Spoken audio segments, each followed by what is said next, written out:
That's why when we do a partnership or we create our own product collections with artists, I say there it's still art because it's coming fully from the mind of an artist. We're really not grabbing an artwork that is already created and putting it into a product. It's fully created by the artist, just as if it was a new work of art.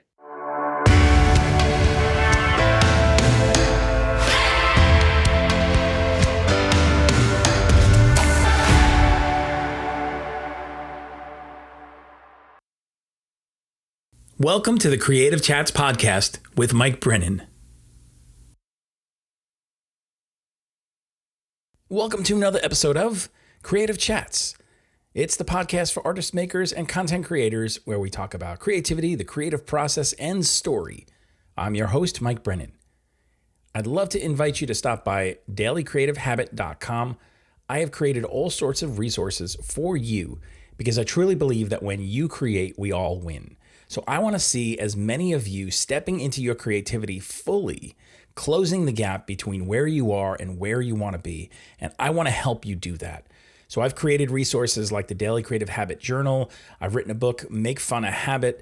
I have all sorts of free resources like this podcast and a Facebook group called Daily Creative Habit. Also the paid membership for Daily Creative Habit where we get together with like-minded creators, all pushing in the same direction, encouraging each other and saying we're going to show up every single day to create something to get our work out there into the world. So if you would like to be a part of any of those things, again, stop by dailycreativehabit.com or simply visit my website, which is mikebrennan.me. Hey friends, I have another amazing episode coming at you today, this time with Raquel Serebrenik. And she is CEO, founder of 4Art Partners, which is an amazing organization that partners with artists and brands and helps artists with their legacy and with positioning in the marketplace for products and just some amazing relationship building between businesses and the artists themselves.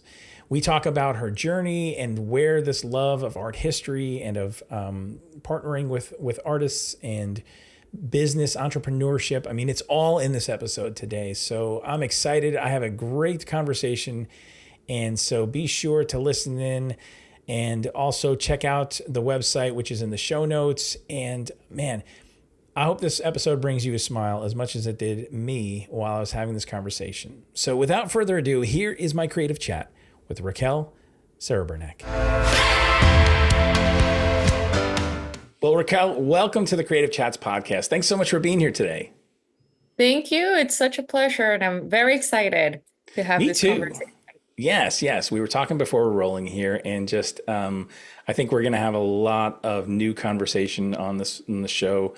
And I'm excited to trace your journey, your story, and then, of course, the things that you do today and how you got there, because that is certainly a question that I'm very curious about. But before we go too far into things, I always like to turn it over to the guest and I say, okay, you're at a party and someone comes up to you, you're introducing yourself, and it's the whole line of like, hey, how are you? You know, who are you? What do you do?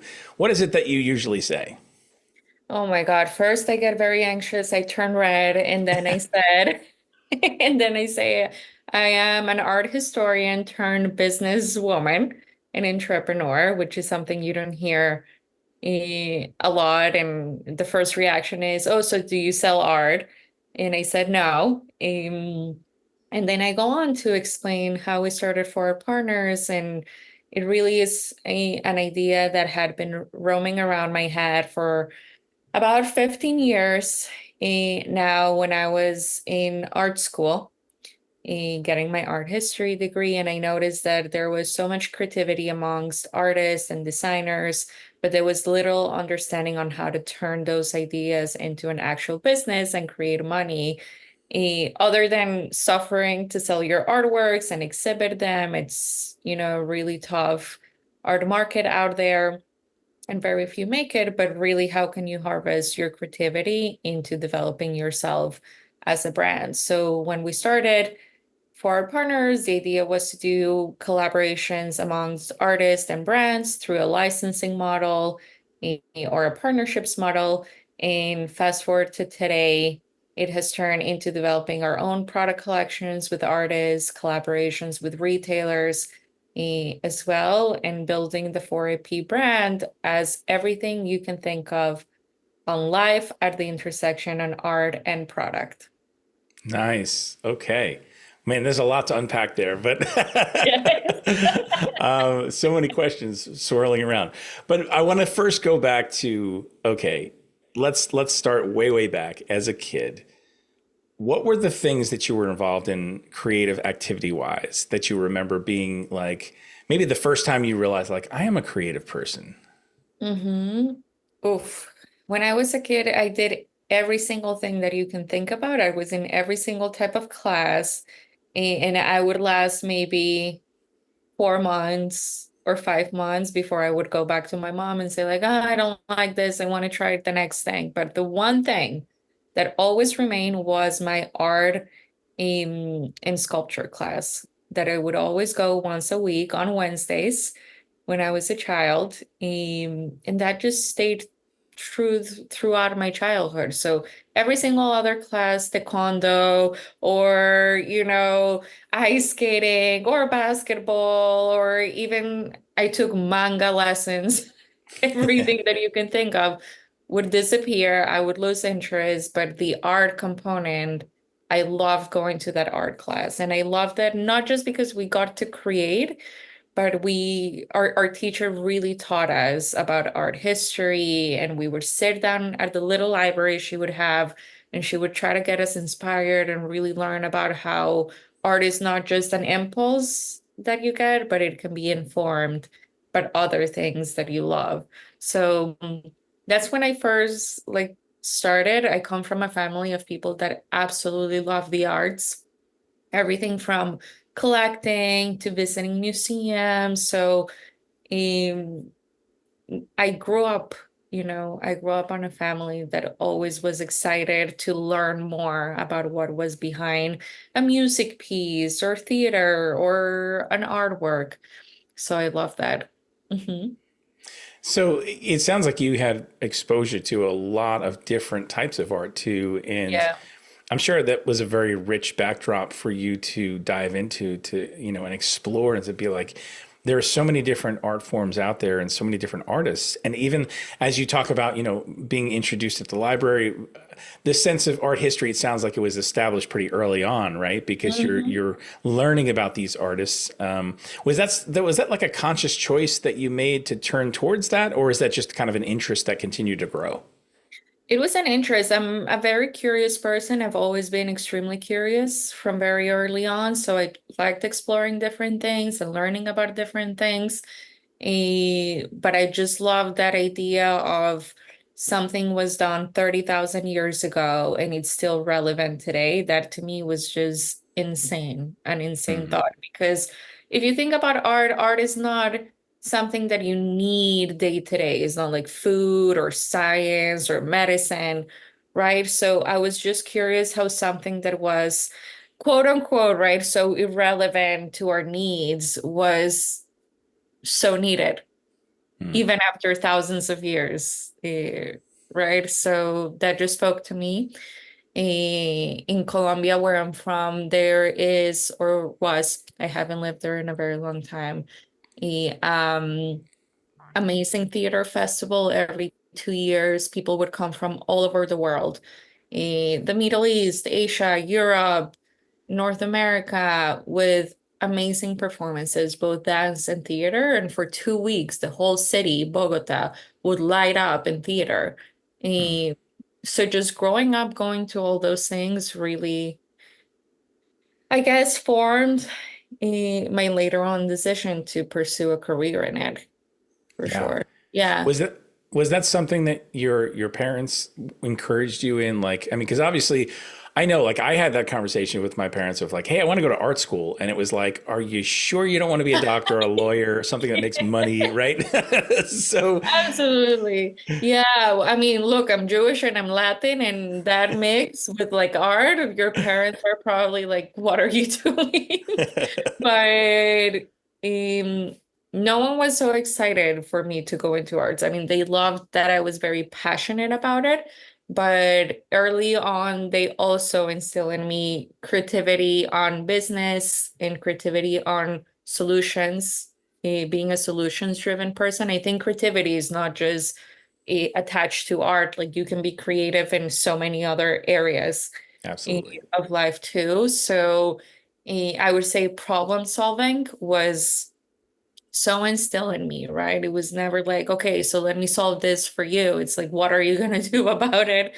And you had to figure it out. So I think that aspect of creativity also played in different decisions that I made. And I think that put well, talking about my parents at ease when I said I'm going to pursue a career in art history, but I'm going to do it with a business, a creative business focus. So later on, I did my master's degree in something called business design and arts leadership, which I thought makes both very nicely. Yeah. How did you even know that this was like a track that was available? I mean, did you have this? Did you know people who were doing this? Was there some kind of context for you, or you were just like, "This is what I see that's offered, and I'm just going to go for this and kind of figure it out and problem solve," like you said, as you go. Mike, everyone told me not to do it. I knew two people that were art dealers, and I met with both of them, and they were like, absolutely do not do this. It's a very tough career, and I didn't know if I wanted to be, well, the paths of career for someone that studies art history traditionally are academia, so you'll become a professor, or you'll become a curator, or you'll work in the art world, and in there you have like tons of different career paths. So I started exploring different things. I love the idea of museums, of art, of history. So I thought I wanted to go into conservation to begin with. When I started school, that changed, and I tried development and I tried, the curatorial route. But then after trying so many things, the one thing that called me was the development side of the art world, which is the business oriented side. Um, and that's how I made the decision that I was going to pursue a career in it. But then in school, no one was talking about business or the business of art. It was purely academic. So it was a little bit hard for me because I love writing and I love researching, but that was never how I saw that I was Right. going to pursue this career. And that's when I realized, like, wow, there's a huge gap between people that are studying creative industries and how to implement them as a Yeah. business. Yeah. Were there examples around you as far as entrepreneurship? Like, I'm curious as to like. Obviously, it sounds like your family was very supportive and kind of almost insisting that there be the business end of things, kind of because that's more practical, right? Which is understandable. But were there examples for you that you looked to that you knew? Okay, this is what an entrepreneur looks like. This is what the context is. Uh, Well, Latin American culture and Jewish culture are very entrepreneurial. So I would say 90% of the people that I was surrounded by growing up were entrepreneurs or entrepreneur adjacent, and it was never frowned upon. Everyone just knew that they were one day going to build their company and do what they needed to do. Like that employee mentality is not that it doesn't exist. Of course, there's employees everywhere, but everyone was very driven by ideas and what they wanted to pursue. So even if you were a filmmaker and you wanted to have your own production company, that was something that you would be very excited about amongst friends. Um, my parents are entrepreneurs as well. And then when I moved into the United States, that's when I started understanding entrepreneurship as a path. Like this is a profession that you Right. need to commit to and learn and be disciplined on. I remember learning about Sarah Blakely from Spanx, Hmm. which has nothing to do with art, or maybe it does. Eh, and just listening to her story and saying, oh my God, this is amazing. And then the other person, I went to the Savannah College of Art and Design. And in Paula Wallace, who is the founder of the school. You would think you think of schools as this like very old institutions, but this woman who still is running the school, she was an entrepreneur and she was an educator. And she said, I know a better way to do this. And she created this multi-million-dollar school that is amazing. So I thought that was an incredible case study for entrepreneurship. And then my high school was also built by entrepreneurs. It wasn't run by like a CEO or a director. It was run by the people that founded the school too. So I think I was pretty much surrounded by people that said, it's not usual to have entrepreneurs in this space. Why don't we try it and see how it goes? And they were doing it day by day. Yeah, that's such a gift. I mean, Yeah. that's a very rare story because normally, you know, these days people entrepreneurship sure is more common, but I think there's still this sense of like, well, are you just calling yourself an entrepreneur and you're just trying to figure out life? Like, are you just trying to, do your own thing, or you don't really fit in, you can't keep a job, like all those kind of things. But to have all those people around you, I mean, yeah, what a gift. And I love the stories of kind of the non-traditional routes that people take to. I guess maybe that's just the artist Mhm. rebel in me or something. But you know, Yes. there's this sense of, yeah, blaze your own trail. I mean, don't recreate the wheel, obviously, but blaze your own trail and figure out, because in that place is maybe something that is really your sweet spot, right? And maybe it Mhm. doesn't exist yet. And so you're creating that kind of category even as you go. That's amazing that you're able to do that, follow that path, and here we are today. But I'm curious now. You're in school and you're getting your education. What does that look like when you graduate? Like, is there an opportunity that's readily available? Are there relationships that are key relationships that help you go towards a certain way? I mean, what is it? What happens? Absolutely not. I applied to a bunch of schools. I got accepted into basically one and I went to it. And I've always been a person that just of course I have a long-term vision of what I want and I think about it a lot, but I'm always like step by step. So I try not to get too far ahead, but try to do what's in front of me very well.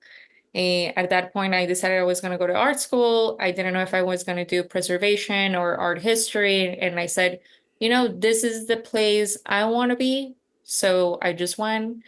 I didn't know a lot of people. I didn't have a lot of contacts other than like the few people my parents helped me introduce to begin with. And I started school. And then I walked into the school museum and I said, can I have a job? And they said, sure. So they interviewed me, and that was my first job ever as a docent at a museum. And later on, I reached out to, I think it was called the Jewish Historical Society of Savannah. And I said, do you have a job? And they said, no, but do you want to volunteer? And I said, absolutely. I've always been very like, yes, and whatever is in front of me, if I think I can bring value to it or I can learn, I'll do it. And that way, I'll started reaching out to other people and building my network slowly. I've never been afraid to ask. I say that I'm a very timid person. I hate public speaking, but I when I do it, I think I'm good at it. But you just start and you reach out, and people will say no or yes, and you'll take it day by day with what Yeah. happens. But yeah, that's how I started building a little career. And was it in the midst of working some of those other places that you had the idea for, for art partners? And like, how did that actually become a thing? Right? Yeah, it's interesting. So when I think it was my second year of school, I had the opportunity to tap into something called artist foundations. So artists, when they're alive and they had a very prosperous career, they start planning for what's going to happen to that amazing career and that legacy after they're no longer with us. And oftentimes they build a foundation or a trust or what you would call an estate. right? So I started learning a little bit more about that through research, through a connection that I had. And I realized that those foundations were also run very traditionally, but there were other ways in which they can continue to commercialize the work and create money and very necessary revenue to operate an entire team. Sometimes these people are the ones that take care of the entire family as well. So back in the day, it was called marked. Like, how are we going to market this estate or this artist legacy? It just started in my mind. And then the more I started learning about artist legacies, the more I believe like this is something that is so necessary.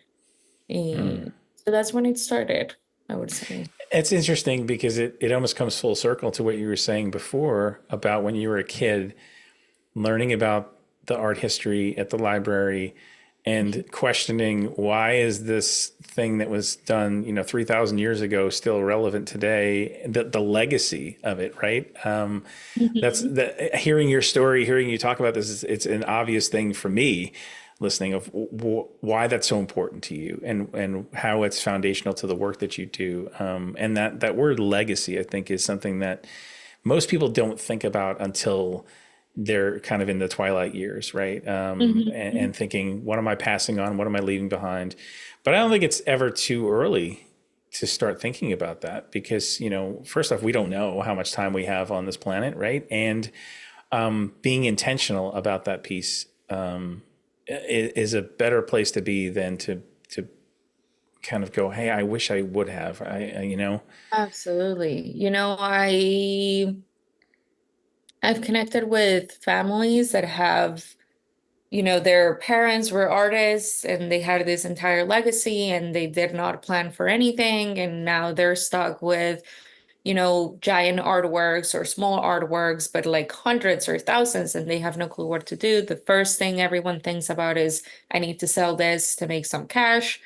Eh, then the legacy gets lost, right? All this right. amazing work that the artist worked for so long, or not even an artist, it could be anyone, a business person, a writer worked for so long, it just gets a little bit lost. But if you plan and you have that vision, it's not a difficult thing to do. And if you make the decision, I'm going to continue to build this, and I'm going to give the people that I'm going to leave in charge the tools to continue to build it, then it can be such an amazing thing. People think, you know, we think of Andy Warhol or we think of film, and those creatives that we still think of right now as like, oh, they passed away and they were just so important that we just continue to talk about them.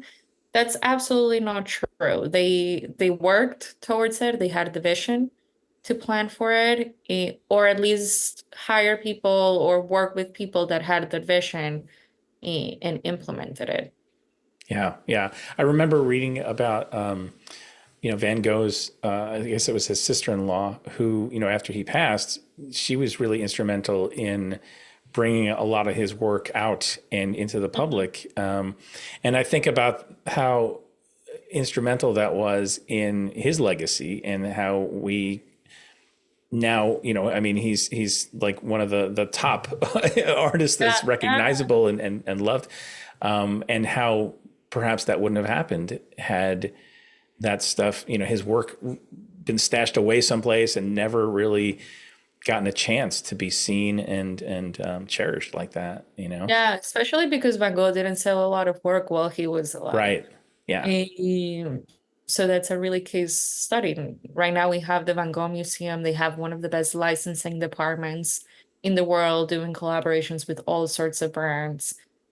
So the legacy continues in many Yeah. different ways, and it's become almost like a household name. Everyone, even if you Right. don't care about art or know a lot about it, you'll know who he is Yes. Yeah. because someone has worked on the legacy, not just by Yes. chance. Exactly. Exactly. You mentioned a word in there, which is a perfect segue, licensing. How did licensing come about in for your context? And talk a little bit about that. Yes, so when we had the effort forward partner, so I'm one of the co-founders. My other partner comes from the product world and luxury world, working with brands. We said, wouldn't it be amazing to further someone's legacies, like an artist's legacy, through collaborations and generate money both for us and the artists and continue to build and make them bigger? So we didn't know anything about licensing when we started, and we would call it collaborations. And then we started realizing like this is a huge industry of licensing. Usually with art, it's done in a very minimal way. So when you talk about licensing, obvious, examples of this are collaborations between brands, or if you think about Disney licenses their properties or their characters to manufacturers to sell products with their characters. So sometimes when you go into Target, let's say, and you see a Marvel t-shirt or a Mickey t-shirt, that's not Disney selling it. That's Disney licensing the property to a manufacturer, and then they sell to Target, and Disney gets a cut out of it. So we said, why can't we do this with artists? They're so creative. There's so much to share. And that's how we venture into that. So we partner with brands and also with manufacturers, and the deals are a little bit different. But when you partner with a brand, that can look like a capsule collection that an artist creates with the brand's creative director, and it's a really amazing evolution or brand extension, as we call it, of the artist narrative with the brand. Or when we license the artist artwork to a manufacturer, let's say we think an artist would be, or their artwork makes a lot of sense for notebooks. That's just an example. I'm just saying we would license the artwork to a notebooks manufacturer, and usually those manufacturers or distributors have distribution channels in retail. So the Targets, the Macy's, multi-brand retail, or they'll have their own little community of followers and they'll sell those to them. And then the artist and for our partners gets a cut, and we manage it, and we continue to develop what we call a licensing program. So one of the things that we think it's important is there's tons of licensing agencies, and licensing is not the only thing that we do. But for us, it's so important that whatever collaboration we do in terms of licensing makes sense for who the artist is, what their values are as an artist, and whoever we're licensing the work to connects to those values. So in other words, if we work with an artist whose work is all about flora and botanicals and sustainability, partnering with a brand that is completely against those things makes no sense, even if it's a deal that will give you a lot of cash and a lot of money, right? So we see our partnership with the artists as developing extensions of their body of work, not just grabbing their artwork and pasting it into something, but it needs to make sense. Because in our mind, whatever we do, it's still an artwork, it's still a piece, and it's part of that artist's legacy for generations to come. So that's how licensing works. A little So, bit. is there a certain criteria that an artist needs to meet to be able to, like, if somebody's listening right now and they're like, oh, this sounds amazing, I would love to reach out, I'd love to be a part of something like this. Like, how does somebody do that? What's the criteria? Who do you look for? I would love to work with all the artists in the world. It's such a hard thing to do. And we're actually working on a little tool that we're going to be sharing with artists that we can't work with, but they could start organizing themselves and implementing what we do on their own time. I would say in terms of artists working with forward partners, we're looking for artists that already have a narrative set up or understand what their body of work is. Meaning, if you get asked, what is your work about? And you can tell me in more than like 3 sentences, it feels like you're still trying to figure it out. And with artists, that happens a lot. It doesn't mean that you can't continue to evolve. It just means you understand what your values are and what you want to focus on. Because when you work with us, what we try to do is grab the artwork and the artist and understand it as a brand ecosystem. Because the world of art doesn't always communicate with the world of business. So we merged it and we tried to combine those two languages so that the person that we're pitching to or that we're collaborating with understands the value other than this is beautiful. Right? So it goes back to what I was saying. If it's an artist that is all about color and travel, for example, we'll go and source partnerships and collaborations or develop our products that are around those two areas. But working with artists that don't know or don't have that messaging so clear yet is a little bit hard for us to do. Yeah, that makes a lot of sense. Because you have to know yourself, you have to know your work enough. Because even though you're helping forge these relationships, there has to be a foundation already set. Exactly. Hmm. Yeah, yeah. Exactly. Yeah, and it's almost like if you think about it in terms of business, it's proof of concept Hmm. eh, too. So that's the way in we love partnering with artists. Sometimes it's just to explore. Other times we know it's going to be an amazing partnership and we really want to do it. But I would say the basis, that's the foundation of what we look at. Does somebody have to be thinking in terms of like, maybe I'm doing a certain body of work that doesn't necessarily readily lend itself to, say, being on certain products or things? Do they need to be thinking about that, or is that more of like your guidance to say, hey, let's look at your work, let's see what would translate well here, and because of you knowing the market and the products well enough to be able to guide into Mhm. that? Yeah, I would say both. I mean, we've worked with artists that are very design oriented and they've had product ideas forever and they want to implement them. Some are crazy, some are doable. And we've worked with artists that have never dealt with the product world. But their art, we know, would lend it very well to a certain messaging through a product. Um, I would say, though, to your point, what's more important is the artist being willing to understand that the product world is a business world, right? Hmm. You can have the best idea in the world, but if it's not easily manufactured, for example, if it's something that we can't ship because it's so heavy and the shape is so weird that we can't find packaging for, or the price point is too high and retailers can't sell it, Right. he it's something that we can't do, right? A lot of the times with artists, because they're so attached to their work, rightly so, it's their baby, it's what they're creating. It's easy to think that everyone is going to resonate with it in their own world. But oftentimes we're talking about business, and in business, very sadly, sales is the only thing that matters. And to get a sale done, you need to have the price right. You need to be able to have a supply chain for it, and you need to sell and Yeah. be able to market. So it's how do you merge those two worlds?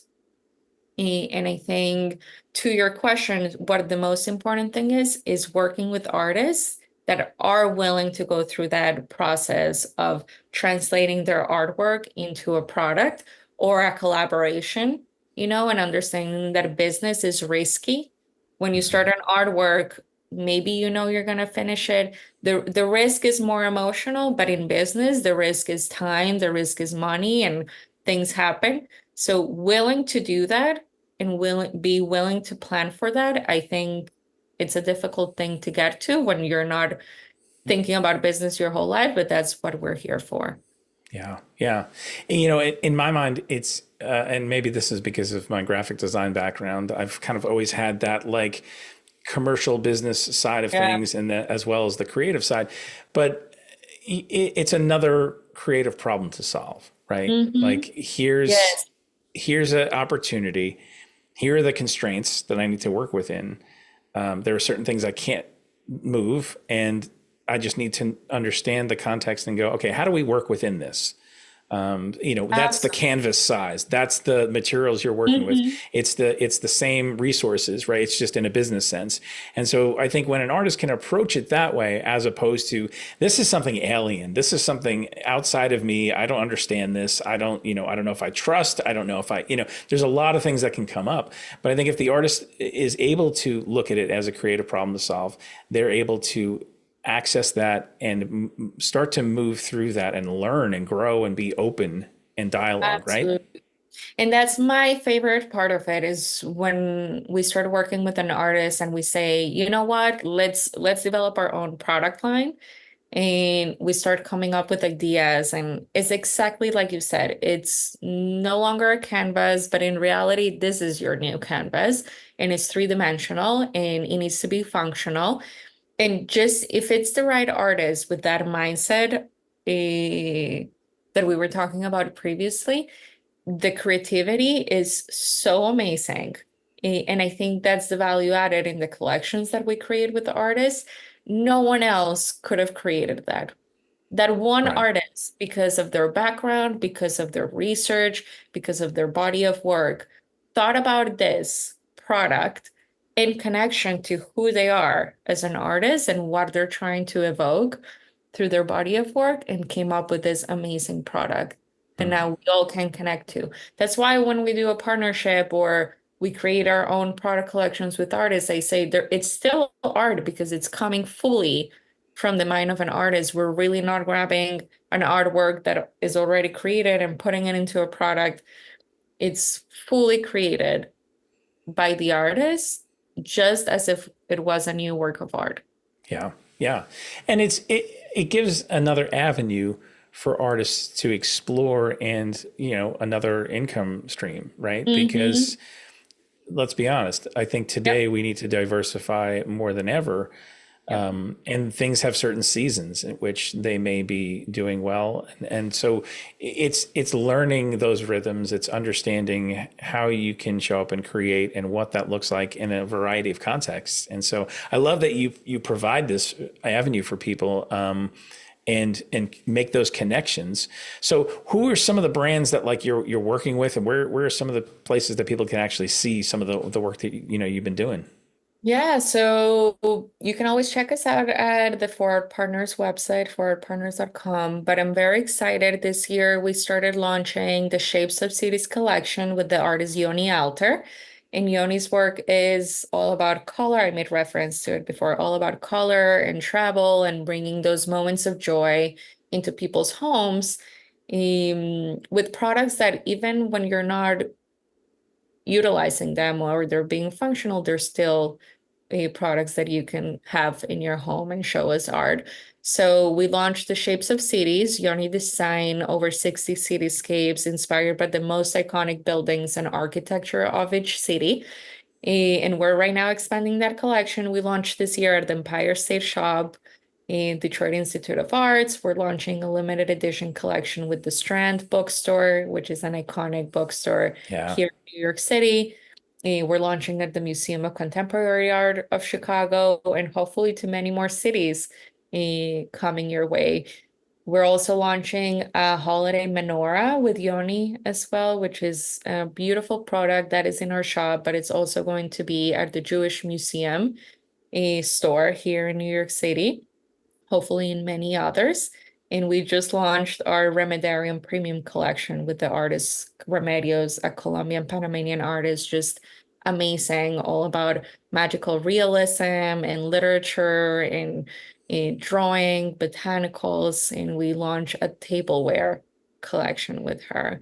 So you'll find that also in our shop and then at Snob Shop, which is a retailer, a luxury home retailer. And then a few collaborations, not to extend myself, but if you allow me to. Sure, absolutely. We have the honor and pleasure of working with the state of the Edward Gorey Charitable Trust, and Edward Gorey's legacy, a writer and illustrator. If you don't know him, highly encourage you to look up his work if you talk about creativity. And we recently launched a collaboration with the temporary tattoo company Tatley Hmm. and Edward Gorey. So that's one of our licensing deals. that we're very proud of, and it's amazing, and it makes a lot of sense because people that follow gory are also sometimes and most likely obsessed with gory tattoos as well. So it just made sense to collaborate with that amazing brand. I love it. I love it. There's so much in there, so many opportunities, so many relationships, and so much creativity. Yes. That there's avenues to explore, I'm sure, that haven't even been thought of yet. And that's such a wonderful thing for artists as well as for yourself as an organization. I mean, that's exciting. So if people they're curious, right? You mentioned your website. We'll put that in the show notes to make sure that people can kind of go and research a little further. And certainly if they're local to any of the places that you mentioned, I highly encourage that someone goes out and actually experiences something in person whenever possible. But as we kind of come to a close, I'm wondering, is there anything that you would love to share with the listeners today that maybe is a piece of advice that you've been given? And it doesn't even necessarily have to be about creativity or about art or about anything like that, but just something that you come back to again and again as a reminder to you, something that was important, that was given to you as maybe a statement, maybe something you read in a book. What would that statement be? Yeah, I think always be open, say yes, be a yes person, because you never know what path one yes is going to take you through. Being mindful of your time is important, but exploring different things and being curious and helping people is as important, I would say. And you really never know where that is going to take you. So be open to it and never be afraid to reach out.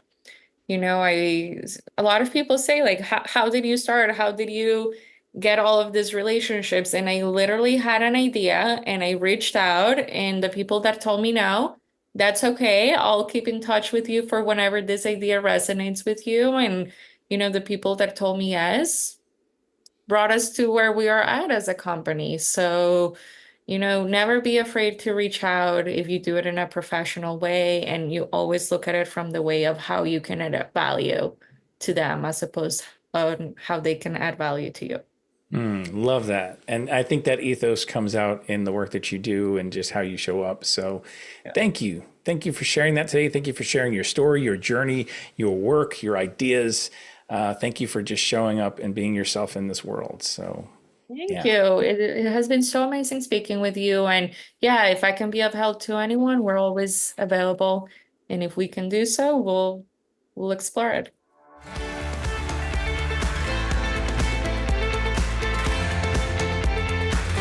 Thanks for listening today. I'd appreciate it if you would subscribe, leave a rating and a review. It really helps this podcast be seen and heard by others.